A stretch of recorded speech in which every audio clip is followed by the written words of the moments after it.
We have testing capacity now to do all of the testing that we've currently been asked to do in terms of physicians coming to the clinical judgment that their patient should have testing.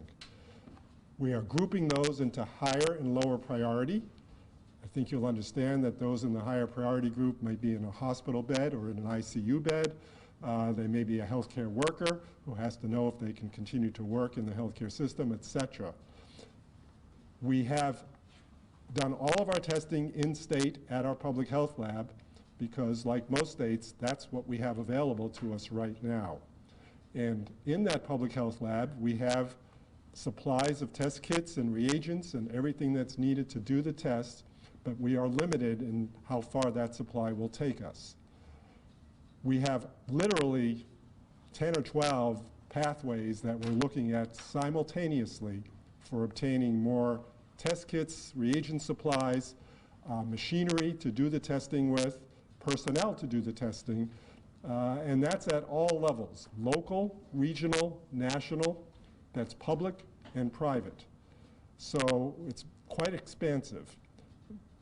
Vermont is no different than any other state in the country with regards to not being able to do what I would call expansive health surveillance, knowing in the entire population how much disease is present, whether there are people who are asymptomatic or only mildly symptomatic compared to those who are acutely ill in a hospital setting.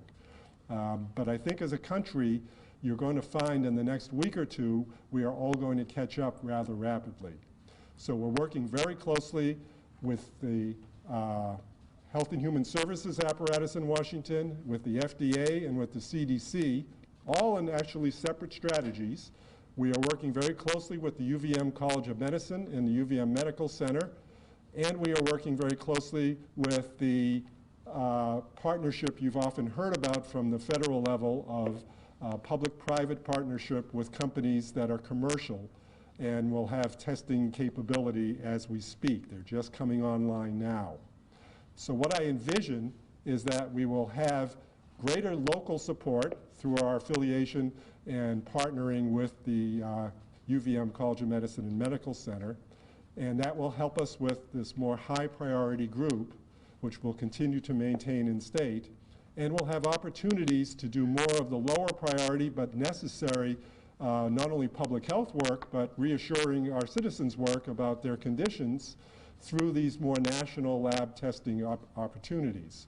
But I have to provide a realistic expectation that these national opportunities won't have the turnaround time we've come to expect locally, which is within 24 hours. They may be 72 hours, maybe even as long as 96 hours, but we'll be careful to make sure that they are in the group that is lower priority. I do want all Vermonters to know that we still need to have rational and reasonable expectations of who should be tested, who should not be tested, and our clinical community understands that and will work with their patients to help them understand that. Because at the present time, it could overwhelm the system if everybody felt that their test was the most important and that they needed to have it done immediately. Because we're certainly not in a situation where we can do that today. Patricia,